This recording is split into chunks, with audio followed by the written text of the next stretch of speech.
Tumayo muna, sumandali, muli. At gusto ko na maging significant ang oras na to. Dahil first Sunday to ng 2025. Again, maganda na magbatian muna tayo. Kamayan natin ng mahigpit yung ating mga kapatid. Ikutan natin ang bawat isa. Bakit kailangan kamayan ng mahigpit? Para malaman natin kung naputukan, aarayan pagka, di ba? Pagka pinirit natin ng konti, pag umaray, alam nyo na, nagpaputok. And sabihan natin mga kapatid ng Happy New Year. God bless you more. Ayan. Pag hindi naman nakapagsalita yung ating kapatid ng God bless you and Happy New Year, baka naputukan din. Okay. Ang nguso naman, hindi makapagsalita. Ayan. So, thank God. Meron bang umaray? Kompleto pa mga daliri. Kompleto. Ayan. Pero parang may mga wala tayong kapatiran ngayon, Baka hindi nga naputukan, baka nag-LBM naman, kasi sobrang daming kainan. Di po ba? Ang binuno natin itong nakaraang holiday season. And today, tayo ay thankful enough talaga sa ating Panginoon. Nakatawid tayo. Again, nag-survive, nag-endure, nakapag-persevere, nanatili sa biyaya ng Panginoon. Naging tapat ang Diyos sa atin every day ng ating buhay. Kaya worthy ang ating Panginoon na mapasalamatan natin. Amen? Especially today.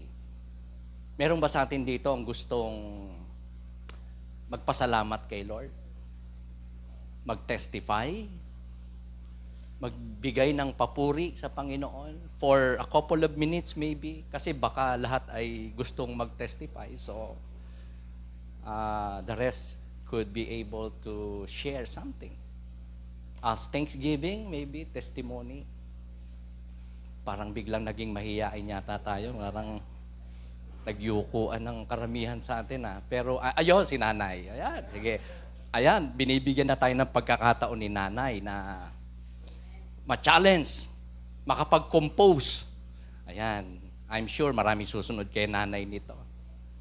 Anyway, pwede namang magpasa, Pero if your heart is really thankful sa Panginoon, grateful sa Panginoon, hindi tayo mawawalan ng pwedeng sabihin, ipagpasalamat. Man din, kahit mga madidilim na bahagi ng ating buhay, and yet nakita natin yung katuruan ng Diyos doon, meron tayong lessons learned at naging katatagan on that tragedies maybe, pagsubok, kahirapan. Even so, our failures ay kontrolado ng ating Panginoon at meron siyang magandang purpose. So let's give thanks to our God. Purihin ang Panginoon. Palakpakan natin si Lord sa buhay ni Nanay. Magandang umaga po, una sa ating Panginoon at sa inyo pong lahat. Maraming salamat po sa buong isang taon na pinagpala ng Panginoon. Hindi po lihim sa inyo na ako galing sa ibang bansa, 3 buwan po ako doon. Salamat po sa Panginoon sa pag-iingat niya na kahit nung po ako nasa Japan, di po ako nakakapagsimba, hindi po. Pero andun po yung aming prayer na mag-iina every morning. At ako po naman, lagi po rin ako nakakapanalangin. Salamat po sa Panginoon sa pagkakataon na kahit hindi po ako nakakapagsimba, na andun po yung gabay niya, pag-iingat, at patuloy na pagbibigay po ng mga biyaya at pagpapala. Pagpapalang spiritual po. Patuloy po kami ng aming pananalangin. Kahit po kami layo-layo, dalawa ko pong anak ang kasama ko doon. Isa pong anak ko na andito. Andun pa rin po yung aming pagsamba sa Panginoon. At tunay na ang pagpupuri at pasasalamat po ay amin pong binibigay sa Panginoon sa abot ng aming makakaya. Salamat din po sa patuloy na pagbibigay niya sa akin ng buhay. Nasabi ko nga po, pangalawang buhay ko ito. At ako nga po ay dumaan sa COVID. Isang buwan ako sa ospital.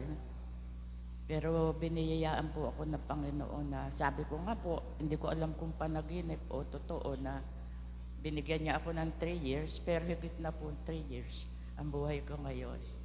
Salamat po sa Panginoon. Tunay nga po na hindi po niya kami iniwan, hindi po niya ako iniwan, hindi po niya ako pinabayaan.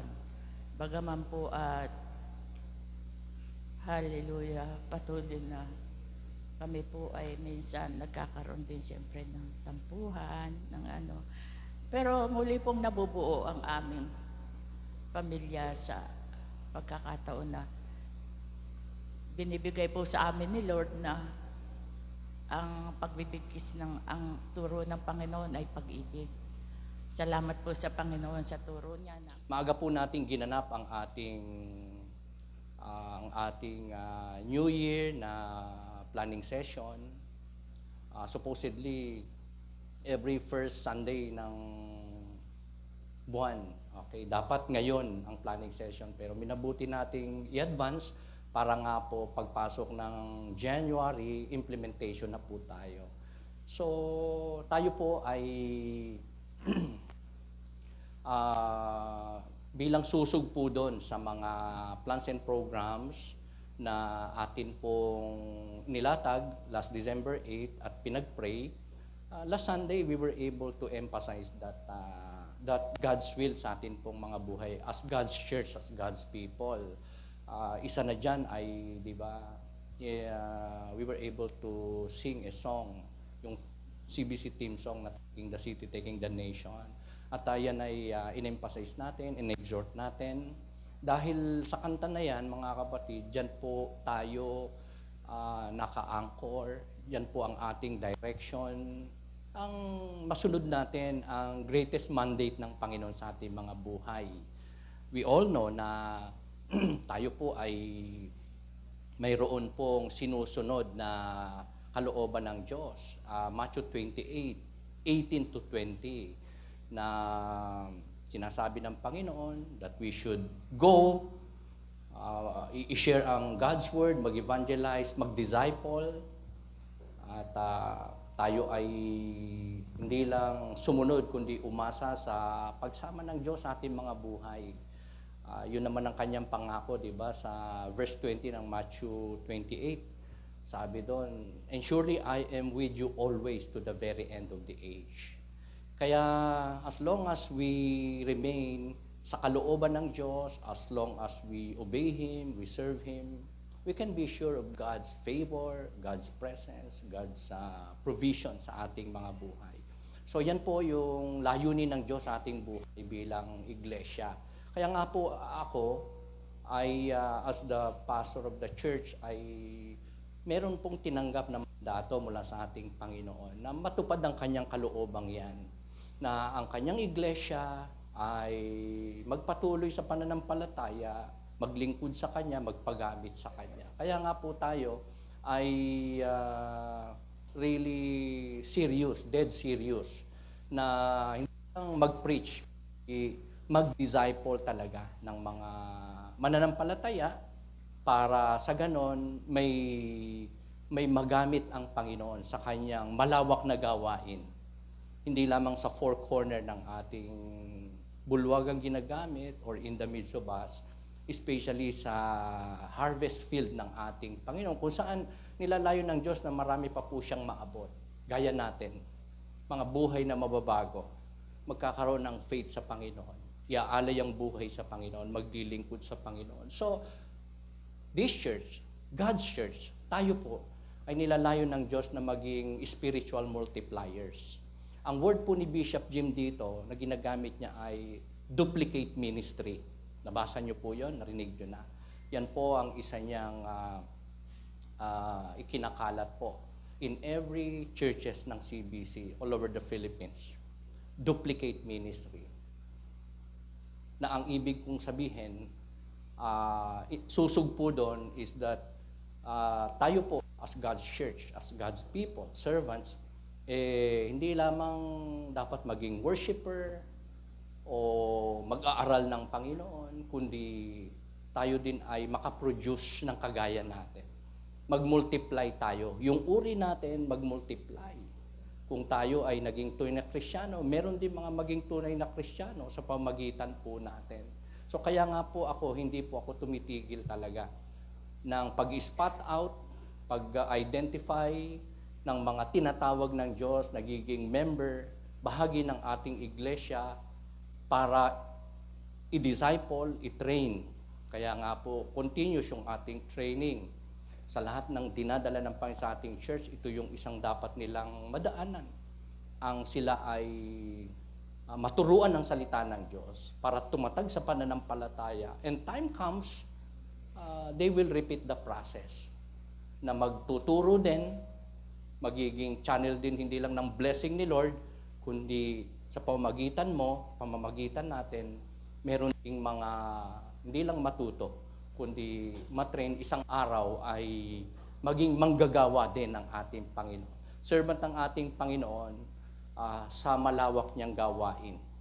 2 Timothy 2:2, alam na natin yan, di ba? Toto principle. Ang nakasulat dyan, di ba? Sabi ni Apostol Pablo, all the things that you have heard me say in many witnesses, Paul said to Timothy. So, ang principle doon is yung pagtuturo ng ating narinig, natutunan, at ituro din natin sa iba. So yan po yung ginagawa ng mga pastors, just like me, at kayo din naman ay inaasahan ng Diyos na isang araw hindi mananatiling nakaupo, estudyante ng salita ng Diyos, kundi magiging tagapagturo din. Okay? Hindi lang trained, kundi sent out once na nasusugo ng Panginoon sa kanyang gawain para mag-ibanghelyo, mag-soul winning, mag-disciple, mag-akay ng mga kaluluwa, at magamit ng Diyos para sa kanyang Great Commission. Ayan po ang sabi ni Apostol Pablo kay Timothy, and the things you have heard me say in the presence of many witnesses, entrust to reliable people who will also be qualified to teach others. So ito po ang ating pamantayan sa ating simbahan, in line sa God's will, na siya po ay makaproduce among us, through you, ng isang reliable at qualified na maging lingkod ng Panginoon. Maging tagapagturo din ng ating Panginoon sa iba. Kaya yung atin pong pag-aaral ng salita ng Diyos, pagdalo, pagsunod sa kalooban ng Diyos, ay napaka-importante po niyan. Dahil ang dulo niyan ay hindi lang growth, kundi service na effective, God-glorifying sa ating Panginoon. So, ang atin pong church ay parang masasabi nating parang isang bangka o kaya ay isang lambat na dapat na equipped.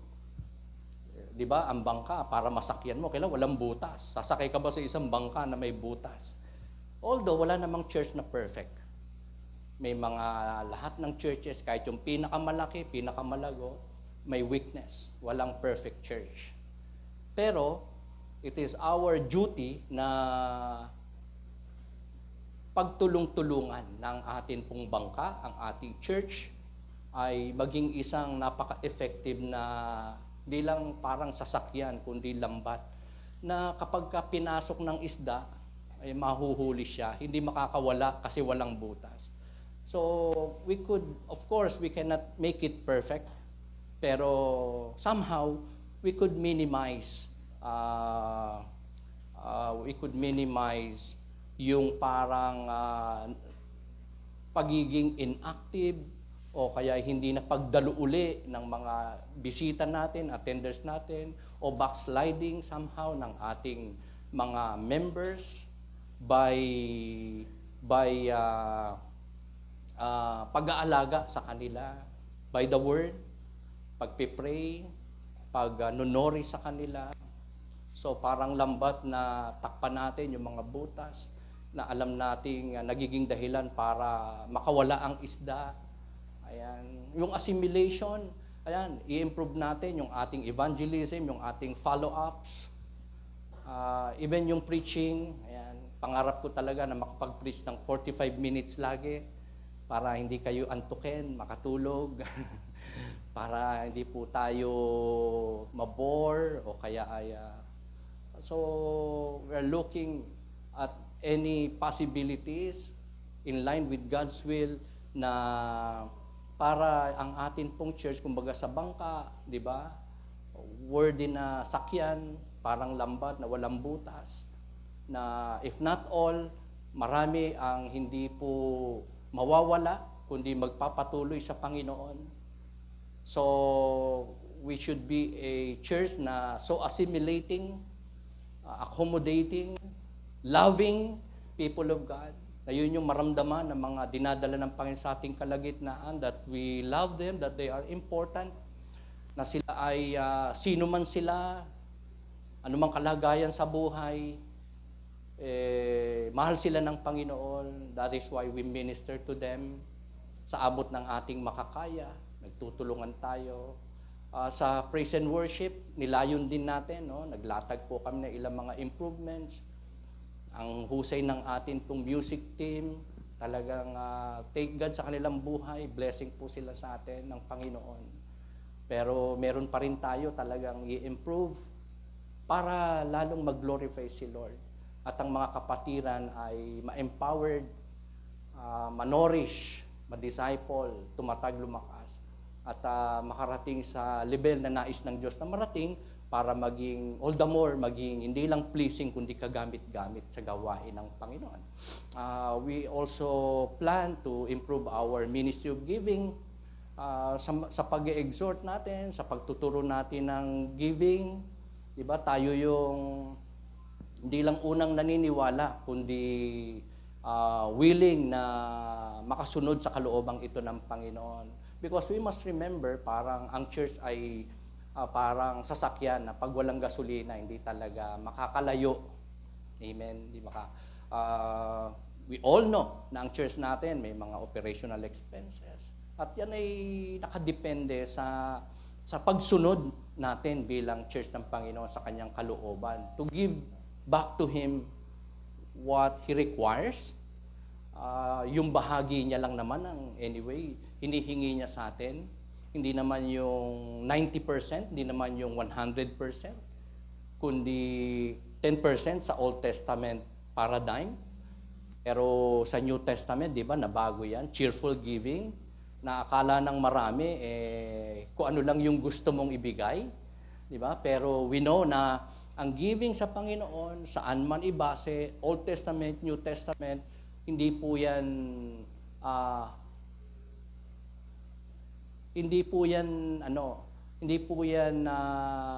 hindi akma ang pagbibigay. Meaning, ang pagbibigay sa Panginoon, in whatever basis natin, Old Testament, New Testament, has to be proportionate. Amen? Yung naaayon, di ba? Na klase ng pagbibigay. Amen? Hindi siya tira-tira.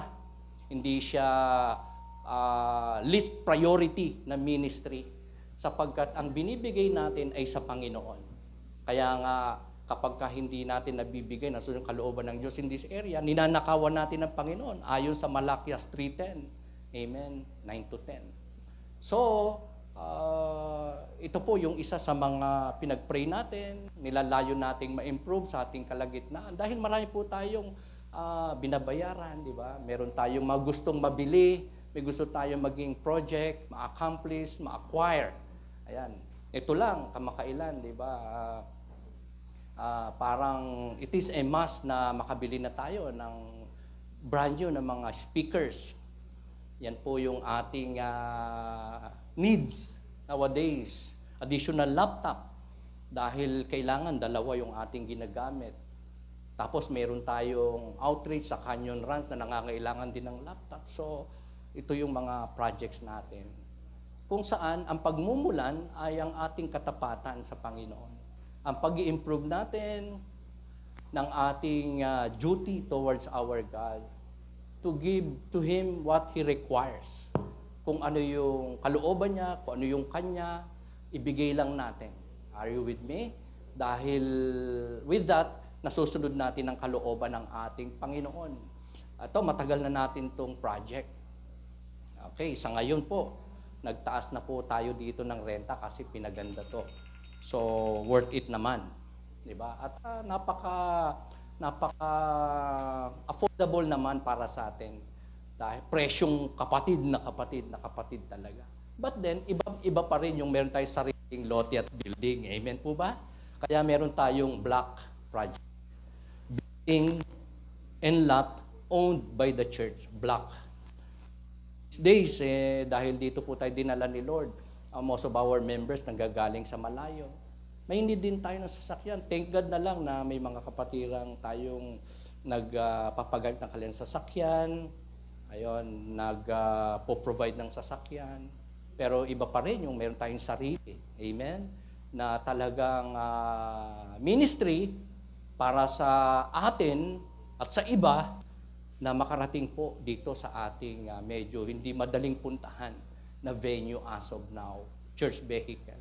And most of all, sa kalooban ng Panginoon sa gawain ng Panginoon, sa mga missions po natin, sa ating po mga paghayo, Bible studies, sa ating mga fellowships, ayan, sa pagtuturo natin salita ng Diyos, pagmimisyon, saan man tayo dalhin, pinapapunta ng Panginoon. We need gasoline. Amen? We need provision. At ang Diyos po ay hindi po siya gagamit ng mga unbelievers. Ang intention ng Diyos, gamit niya in this area in need of the church to be faithful ay ang kanyang iglesia. Sabi mo sa katabi mo, gagamitin ka ng Panginoon. Kung willing ka. Amen? Kasi kahit gusto tayong gamitin ni Lord, kung hindi naman tayo willing magpagamit, sumunod sa kanyang kalooban, hindi po yun mangyayari. Sabi ko nga nung isang araw sa isang kapatid, pagka ang isang tao, Kristiyano man siya, kung nakita ng Diyos na hindi na siya willing sumunod sa kalooban ng Diyos, hindi siya gagamitin ng Panginoon, hindi siya pagpapalain ng Panginoon. Baka nga kunin na ang buhay niya kasi hindi na siya makaka-glorify sa Panginoon. And instead, baka disgrace ang maibibigay niya because the heart stops being motivated na sumunod, mag-desire ng kalooban, masunod ang kalooban ng Diyos sa kanyang buhay. So, tayo po mga kapatid, kaya nga meron po tayong mini-maintain na financial statement na ngayon pong taon na to, gagawin na nating monthly, yung dati nating quarterly na reporting ng ating financial statements for updating purposes. And most of all, kapag nakita po natin yan, mga kapatid, na post, somehow, makaka-relate po tayo kung saan dinala ang ating offering, yung ating mga contributions, yung ating mga pledges, yung ating mga tithes, ayan, kung saan napunta, kung paano ginasta, kung magkano ang natitira, kung may pangangailangan bang simbahan o wala. Possible, yung ating mga contribution offering, malalaman natin kung nakarating. Kaya nga ang atin pong FS ay magsisilbing hindi lamang po updating, reporting, transparency, man din parang resibo na rin kapag na-post po yan sa atin pong GC. Because makikita nyo po doon ang inyong mga ibinigay na offering, reflected po. If you are accomplishing that small slip sa atin po mga offering envelopes. Ayan. So, those are improvements, mga kapatid, na God wants us to do for this year. To improve, to be prepared, man din sa mga activities po natin. Okay? Even occasions. Di ba, nagkakaroon tayo minsan ng kasalan, mga anibersaryo, death anniversary, church anniversary,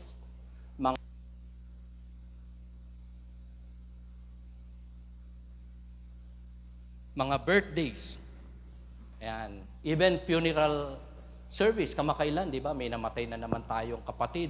Si Nanay Lina. Ayan. Natapos na niya ang kanyang karera successfully. Glory to God. Namatay siya sa biyaya ng Panginoon, mga kapatid. Ilang taon siya? 72 yata, no, nanay, no? 76, mga kapatid, namatay ng naglilingkod sa Panginoon. Ang huli niyang accomplishment kay Lord, blessing kay Lord, legacy na iwan, naging instrumental siya sa pagkakatatag. Isa siya sa mga ginamit ni Lord para magkaroon po tayo ng coordinator, eventually, daughter church sa Bulihan. Dahil siya po yung taga-ron. So matagal nang naming nakasama, ginamit ng Panginoon, nagtapat kay Lord, nag-endure mga kapatid. Hindi siya mayaman. Mahirap pa po siya sa marami sa atin. Pero mayaman siya kay Lord mga kapatid. Ni-reward naman siya ng Panginoon. Hindi po siya nawala, hindi siya bumitaw, hindi siya bumigay, hindi po siya nag-backslide, naging consistent po siya at ginamit po siya ng Panginoon. We conducted prayer service sa Kanya. So ito po yung ilan sa mga i-improve natin that God's church, tayo po yun, ay dapat na maging prepared. Di ba? Pagka Sunday, pagka mayroong may celebrant sa atin, di ba? Automatic na tinutugtugan natin yan, binabati natin. Amen? Kahit hindi magpakain, okay lang, di ba? Ayan, binabati natin, kinakanta. So, same is true with this kind of occasions na nararanasan, nangyayari sa ating church, kinakaharap natin, wedding, anniversary, birth, especially funeral. Di ba? Yung bang pagka may namatay, wag naman sana sa atin, no? Wag din naman sa iba. Pero hindi maiwasan pag may namatay, di ba? Opportunity yan para makapag-share tayo ng Word of God. So that's my part. Ministry of the Word, pero you also have your part. So we have to use the resources that we have. We have to share the gifts, the talents, resources that we have sa mga ganito pong occasions. Hindi po yung pagka may namatayan, parang disorganized tayo, hindi tayo makadalo, hindi tayo makasympathize, hindi tayo maka-evangelize, hindi tayo makatugtog, makaawit. Are you with me? Na parang nagtuturuan tayo, hindi po ganon. We have to be improving and preparing. First and foremost, sa funeral service, mga kapatid, may soul winning po dyan. Mas importante pa nga na pumunta sa patay, yung po ang sabi ng Bible, kaysa sa mga kasiyahan. Are you with me? Dahil dyan po, nakikita ng tao ang kanyang greatest need sa lamayan. Na mayroong kamatayan na darating sa kanyang buhay. And they need a Savior. Kaya ang puso ng mga nandyan, balot ng pagkamakasanlibutan, iba't ibang paniniwala, pero isang opportune time, occasion, para sa atin, God's people, God's church, na makasunod sa kalooban ng Panginoon. Makawin ng souls, pamagitan ng pag-share ng salita ng ating Panginoon. Mga kapatid, kaya nga tayo po as a church ay importante na maging united, maging vibrant, maging faithful sa ating Panginoon. Pero kulang, minsan madalas ang atin pong kakayanan. So we need God's help indeed. Mayroon tayong hindi magagawa on our own. Kahit na palagi nating ginagawa, there will be time that we will fail. And may paraan naman, mga kapatid. Of course, that is God. Ang Diyos sa ating buhay. Naalala ko po sa sa Bible, meron pong isang ama na lumapit kay Jesus. Dinala niya yung kanyang anak na inaalihan ng masamang espiritu. Sabi niya, pagalingin niyo lang po yung anak ko. Hirap na, napapahamak, nasasaktan. Dinala ko na po siya sa inyong mga alagad pero hindi po nila napagaling. So pinagaling ng Panginoon yung bata na yan, na inaalihan ng masamang espiritu. After that, lumapit yung mga alagad ni Lord sa kanya at nagsabi, Panginoon, bakit hindi namin mapalayas yung demonyo na nando sa bata? Pero nung kayo, nagawa niyong palayasin. Ayan po ang sabi ng Panginoon sa kanila. Then the disciple came to Jesus in prayer, asked, why couldn't we drive it out? However, this kind does not go out except by prayer and fasting. Yan ang sagot ng Panginoon. So tayo po, sa taong ito, expectant po tayo sa gagawin ng Panginoon, sa blessing ng Panginoon. as we yield to Him, as we continue to commit to Him and serve Him. Pero makakatulong talaga sa atin. Lalo na sa mga hindi natin kayang gawin, parang nahihirapan tayo, seemingly parang malaking trabaho sa atin o bundok na challenges at isama pa natin ang ating mga weaknesses and limitations, kawalan ng resources, pero may paraan, mga dati si God, sa pamamagitan ng prayer and fasting. Kaya nga, I am proposing, we are planning na this January, maglo-launch tayo ng 1 week na prayer and fasting. Naniniwala ba kayo sa prayer? Naniniwala ba kayo sa fasting? Ito po, mga kapatid. Ang sabi ng Panginoon sa mga alagad niyang hindi makapagpalayas ng demonyo, hindi magawa ang kalooban ng Diyos, hindi sila maging blessing sa may sakit, sa inaalihan din mo, sa may mga pangangailangan. Sabi ng Panginoon, mag-pray kayo at mag-fasting. Are we willing to do that? Somehow, para sa ating mga personal needs, struggles, burdens, pangarap na gustong magawa in line sa kalooban ng Diyos. More so sa mandate ng Diyos sa atin pong iglesia. So, join us mga kapatid sa kaloobang ito ng ating Panginoon. Makapag-prayer and fasting po tayo for the will of God na mangyari sa atin pong kalagitnaan. Pakimove, Sister May. So, God is really expecting His church, His people, to be committed, to be more committed, to have a renewed commitment this year. Amen. Hindi kalooban ng Diyos na maging plato ang ating pananampalataya, ang ating paglilingkod, ang ating commitment. Our commitment has to be revitalized. It has to be revived. It has to be improved. It has to grow. It has to be mas malawak. Palawak ng palawak.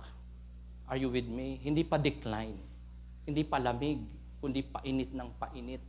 Hindi po pa subside. Hindi po pa backslide. Hindi pa atras, hindi pa urong. Marapat ang ating commitment sa ating Panginoon. As member, as worker, as leader ng ating Panginoon. Yan po ang kalooban ng Diyos sa atin. And we have part na dapat gawin, mga kapatid. So, I would like to emphasize some basic na duty, God's will sa ating buhay for us to have revitalized, renewed, all the more growing and mas efficient na commitment o faith o service sa ating Panginoon. Huwag nating kalimutan, all the more i-improve natin ang ating Bible reading. Can you say amen? Ang ating journal text reading. Can you say amen? Yung pakikinig natin ng online preaching ministry ni Bishop Jim. At meron tayo po na recorded. Meron tayong ina-upload na preaching natin, Sunday preaching natin. Weekly, plus yung praise and worship, mga kapatid. Okay? Our fellowship, pagdalo natin ng gawain ng Panginoon, Sunday, midweek service, ang mga ito kapag consistently, all the more naging committed tayo, ang resulta po nito ay revitalized, revived, renewed, more effective na ministry sa atin pong mga buhay for the glory of God. Amen. Napaka-importante po nito. Because a lot of Christians, mga kapatid, maaring mas importante sa kanya ang fellowship. Kung hindi man fellowship, praise and worship. Pero I tell you, kapag sa salita ng Diyos po tayo nag-focus, yan po kasi yung nagliligtas, bumabago ng puso, yan yung sword of the Spirit. Amen? Yan yung katagumpayan natin. Napagka naintindihan, na-internalize, lalo na sinunod, in-apply, in any situation meron tayo, mabuti man o masama, may katagumpayan, may pagpapala, may kapayapaan, May pabor ang Diyos. May katiyakan. Name it, mga kapatid. Ang salita ng Diyos ay napaka-importante. Kaya nga, be consistent sa pagdalo ng Sunday service, midweek service. Don't get late. Kasi, mga kapatid, if we value God's time na binibigay sa atin, mga kapatid, the Lord is not just glorified.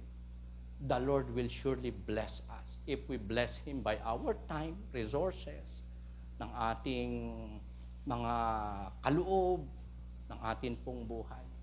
Kung dati dumadalo ka ng midweek service, hindi na ngayon, hindi po yan level up. That's decline. That's backsliding. God is not glorified if we died down sa mga dati nating ginagawa, kalooban ng Diyos, pagsunod sa Diyos, paglilingkod sa Diyos, and now, we no longer do that.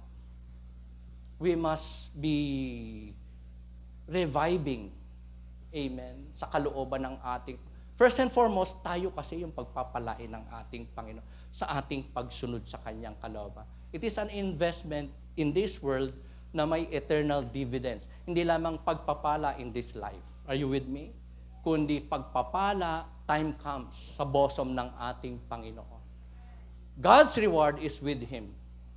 At yan po ay ipagkakalob ng Diyos sa Kanyang mga anak according to what they have done. The reward will be in accordance to what you and me have done in this life. Are you with me? So consistency is so important. Kaya nga po ako, this year, I am motivated na dagdagan ang aking ministry of the Word by making snippets and positive news reporting for the church and for the missions. Ito po yung mga short na messages, i-upload sa video para mag-share ng Word, mag-empower ng mga kapatiran, at maka-reach out ng marami pa sa iba't ibang dako at kapanahunan, at makapag-share sa ating lahat, sa maraming tao, ng mga positive na mga kaganapan, lalong-lalo na sa gawain ng Panginoon. For the church and for the will of God sa atin po mga buhay as God's church. Kaya nga, we must be excited for this year, mga kapatid. Dahil marami pong maaring mabubuting bagay na gawin ng Panginoon sa ating mga pagpapala as we continue to commit, be consistent, and all the more willing na sumunod at maglingkod sa atin pong Panginoon. Some of our calendar of activities, share ko po sa inyo. Pumili lang po ako ng ilan, yung mga significant events lang, for you to be able to not just be informed, updated, but to pray for it. And be part of it, mga kapatid. Ito po sa January, ngayon ginawa na natin, significant po itong ating ginawang ito. Hindi lang atin pong Thanksgiving, kundi ang atin pong paglalatag, pag-share sa bawat isa sa atin ng ating mga directions. Ayan, later meron po tayo, itutuloy natin ating training. Importante po ito sa pagmimisyon ng ating simbahan.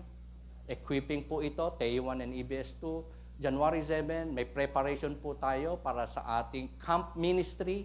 Summertime, camp recharge po yan. Sa mga gustong sumama, magsabi po kayo sa akin. January 10, magsisimula po yung tagal-tagal na rin. Several years, mga sa atin, as a church, sabihin yan pa lang. Siguro hindi bababa ng 6 na taon pa po. Dito po sa Carmona ay talagang ito po yung binuksan ng Diyos na ministeryo sa atin. Great Commission po ito. A lot of churches, wala pong ganito pong opportunity. Magamit sila, makapag-reach out, hindi po sa iilan lang, kundi maramihan dahil eskwelahan po ito. At kamakailan, pati po ang PNP ay binuksan na po ng Diyos sa atin. Pati ang mga men in uniform. And I believe, mga kapatid, as we commit to God's will sa ating mga buhay, makagamit niya tayo, maraming bubuksan ang Panginoon sa atin, hindi lang opportunities, kundi more victories for His name, for His glory, na ang kapalit sa ating mga buhay, if we will be a part of it, ay blessing not just in this life, but in the life to come. yung malugod ang Diyos sa atin, mangangahulugan po yan ng mga pagpapala sa atin pong buhay. Amen. Meron po tayong Love Sunday to celebrate, and comes Feb 14, God willing, we are planning na magkaroon po tayo ng couples fellowship. Dapat po yan, men's fellowship lang, di ba, Brother Dennis, Kagawad? May mga nagsabi, sama kami dyan, kami magluluto. Okay, parang love na love tayo ng ating mga asawa. Gusto nila sumama, kaya naging couples fellowship po yan. Amen. Okay, pinagsabay na natin. Pero pagdating doon, of course, may grouping ang women's wives, may grouping ang mga men's o mga husbands. Kaya sa mga single, may pagkakataon pa po kayo makasama dyan. Okay, pray na kayo. Pray na kayo ng someone. Okay. Actually, sinasama nga natin dyan kahit yung hindi pa kasal. Basta magjowa, pwede pong sumama. Lahat ng mga magjowa, magsabi nga ng amen. Ayaw pa rin umamin. Halatang halata naman. Okay, Feb 14. Feb 23, another very significant ng ating iglesia. Okay, ang atin pong Thanksgiving celebration, 18th anniversary. Isa pa sa significant dito, aside from glory ng Panginoon to, dahil naka-18 na tayo, parang kumbaga sa babae, debu Diba? Debu. Kaya taon-taon, gusto natin talaga na mapasalamatan ng Diyos. Amen?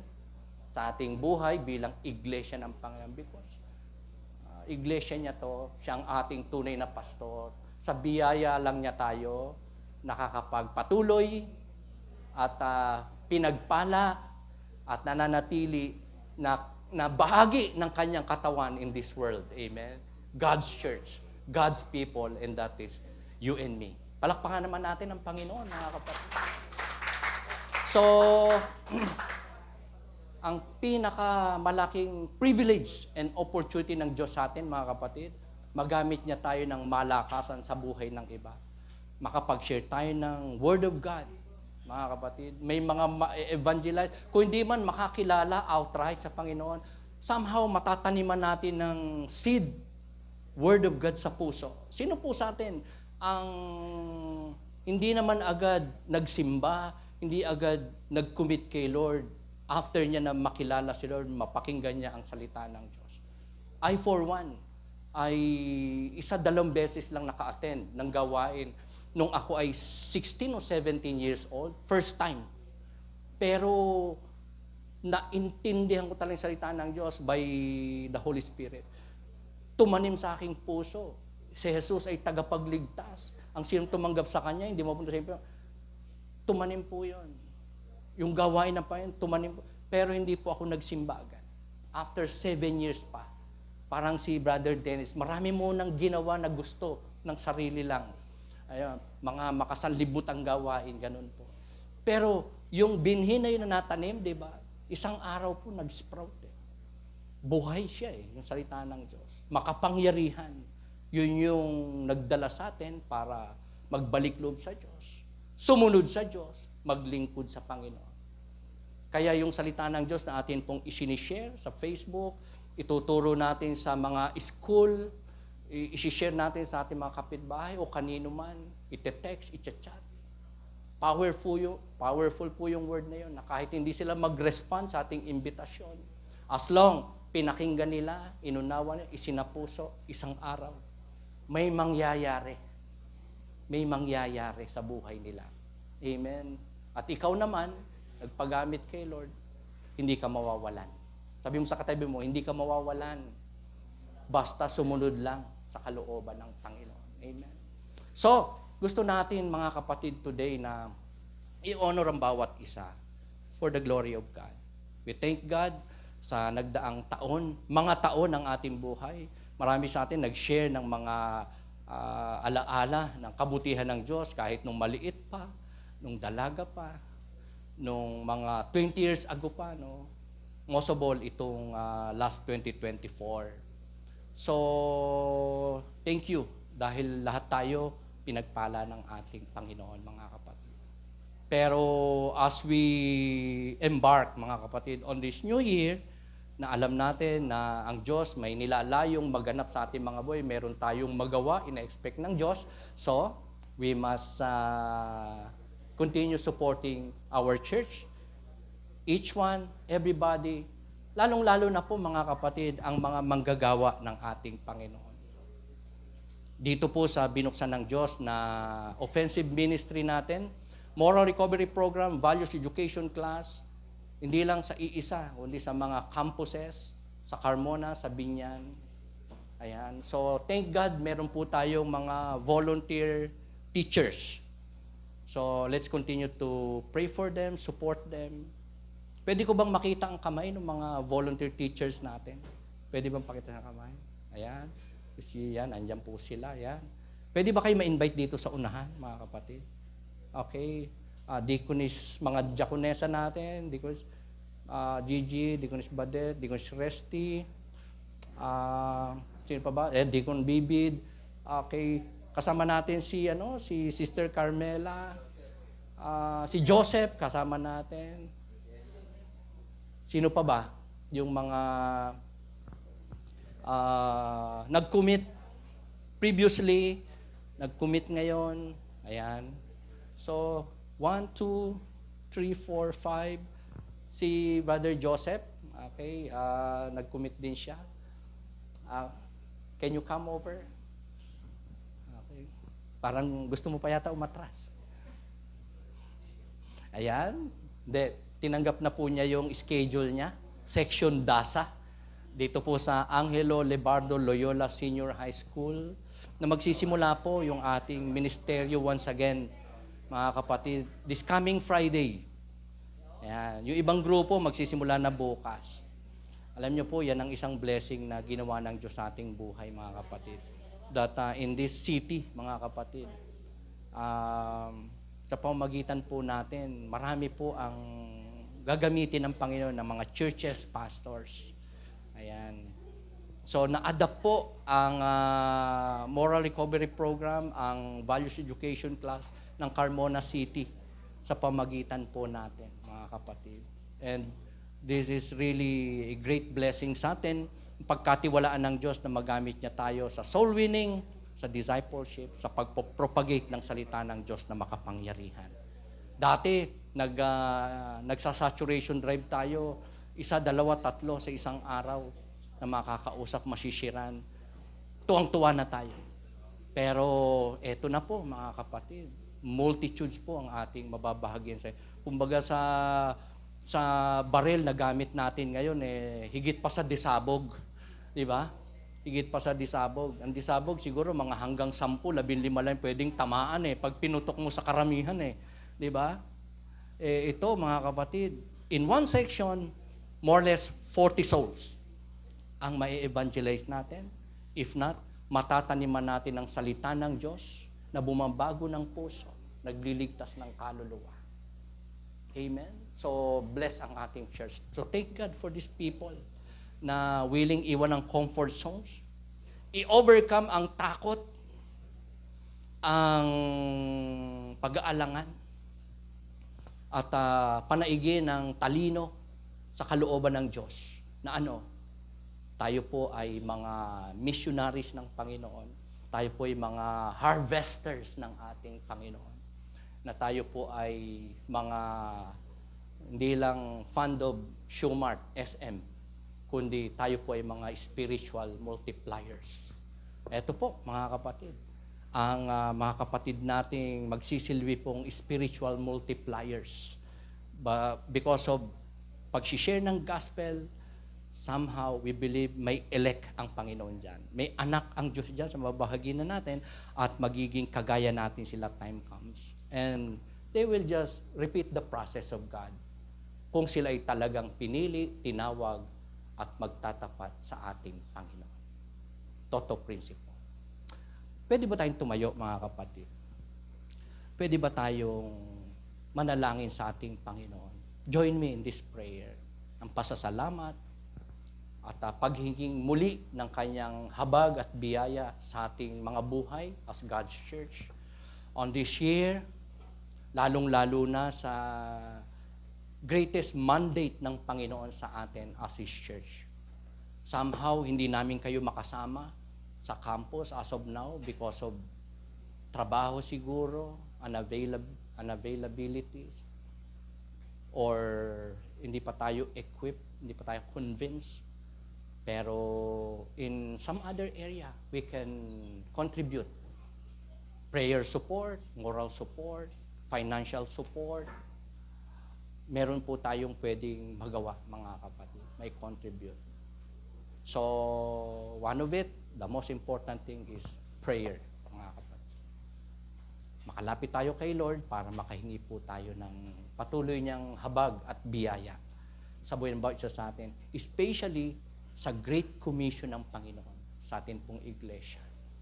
Ito po yung hindi lang pinagpapasalamat natin, kundi hinihilingin natin huwag matigil sa ating simbahan sapagkat ito po yung pinaka-backbone ng church, ang Great Commission ng Panginoon. Amen? Yan yung greatest commission ng Panginoon. Matthew 28:18-20, sabi doon, therefore go and make disciples of all nations, baptizing them in the name of the Father, and of the Son, and of the Holy Spirit, teaching them to obey everything I have commanded you, and surely I am with you always, up to the very end of the age. So, thank God for this great privilege and opportunity binigay ng Diyos sa atin. At i-grab natin to, pagtulong-tulungan natin to, because we know God is with us and God will bless us as His church. Let's come to God in prayer. Pwede nyo bang i-extend yung mga kamay sa mga kapatid nating ito? At kung meron pa na willing mag-join, magpagamit kay Lord in this ministry, Great Commission, pagtuturo ng salita ng Diyos sa mga campuses, o willing mag-share sa anumang kapamaraanan ng salita ng Diyos in your heart, let's come to God in prayer. God knows you, and I believe God will use you, and God will bless you.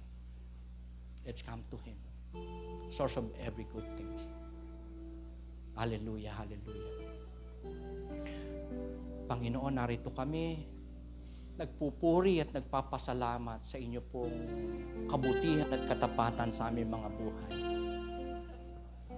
Sa mga nagdaang taon ng aming mga buhay. Especially sa 2024, na lahat kami, Panginoon, pinagpala nyo. Sinuplayan nyo ng mga pangailangan. Binigyan ng pananampalataya, kaligtasan ng kaluluwa, kapatawaran sa iyong mga kasalanan, opportunities na makasunod sa inyong kalooban. Malaman pa namin ang mga kalooban nyo through your words and in the power of your Spirit. We were able to obey you, Lord, to please you and honor you in every area ng aming buhay. We once again ask of your forgiveness din naman sa amin pong nagawang pagkukulang sa inyo in the past. Continue, Father, to cleanse us, to purify us, to grant us, Lord, more obedient na puso sa inyo pong banal na kalooban at kautusan. Sa ilang mga unfaithfulness namin sa iyo, mismanagement namin ng aming time, hindi namin pagpapahalaga sa inyong salita, sa inyong gawain na daluhat dili namin. Panginoon, sa pananalangin, sa pagbabahagi ng inyong salita, sa pagbabalik sa inyo ng inyong kabutihan, mga nire-require sa amin. Forgive us, Lord, sa mga masamang salitang nasabi namin, naisip namin, naging motives namin. O God Almighty, you know our weaknesses and limitations. You know our struggles. You know our burdens. You know our difficulties. We come to you, Lord, by faith, believing that you are the God, source of everything that we have, source of everything that we need in this life, especially in serving you, in doing your will every day sa aming mga buhay, lalo na sa mga so trying at challenging na situations namin, from time to time, we invoke your awesome presence in our lives, all the more in the light and power of your word and spirit. And this is for your glory, Lord. O God Almighty, we are praying for these people of yours, ng puso, binubuksan sa inyo, ng buhay, iniaalay sa inyo, na nagnanais na all the more magamit nyo po for your glory. Lord, we pray, bless us sa aming pong paghayong gagawin, Panginoon, in this city. Bless us, Lord, as we sow seeds of God's Word. Bless us, Lord, as we propagate your Word. Bless us, O Lord. Equip us, provide for us, anoint us. Grant us, Lord, strength, i-overcome ang anumang hindrance, obstacles, difficulties along the way na ipe-permit po ninyo o gagawin ng kaaway sa aming mga buhay. Grant us, Lord, fortitude, focus unto you, our God, the perfecter and finisher of our faith, our refuge, our blessed hope in this life, and our complete victory, our Savior and Lord Jesus Christ. O God Almighty, we commit to you everything. We commit to you our lives. We commit to you, O God, these people of yours, na inyo pong nilalayong magamit all the more for your glory. And each one of us, Lord, nagkiklaim po ng inyong blessing sa aming mga buhay. Nagkiklaim kami ng inyo pong kapayapaan. Nagkiklaim kami ng katagumpayan, Panginoon, in the light and power of your word and spirit. Honor our faith, Lord. Bless the works of our hands. Continue, Father, to nourish our love for you. Continue, Father, to lead us in all truths and understanding so that we may know kung anong dapat naming gawin, ilapat sa aming mga buhay, i-apply in every area of our lives so we may honor you, glorify you, bless you, exalt you, and lift you up sa amin pong mga buhay. You are worthy, O Lord, to be served, sapagkat kami hindi nyo lamang nilikha, kundi pinili, tinawag, binigyan ng pananampalataya, pinagkalooban ng buhay na walang hanggan sa pamamagitan ni Kristo Jesus, aming Panginoon nagsakripisyo sa krus ng Kalbaryo, paying our sins, redeeming us from our sins, and making us His people, His children, His servants. Maraming pong salamat, aming dakilang Diyos, makapangyarihan sa lahat, mahimala, maaasahan, mapagtitiwalaan. Kasama namin ngayon, bukas, at magpasawalang hanggan. Nanatiling tapat, mabuti, mapagpala, at buhay na Diyos sa aming mga buhay. Salamat po, kayo na po ang bahala. We claim your blessings, our Most High God. In the name of your Son, Jesus Christ, in the power of your word and spirit, Lord Jesus, all this we pray with faith, humility, dependence, trust, and thanksgiving. In Jesus' holy and mighty name we pray. And we say, Amen. Thank you, our Most High God. Glory to you. Bago tayo dumako sa ating pagpapatuloy, pagtatapos, awit tayo na isang song, mga kapatid, as our response song sa ating Panginoon. For the glory of our God, for His grace to be upon us. Let's sing this song for the Lord.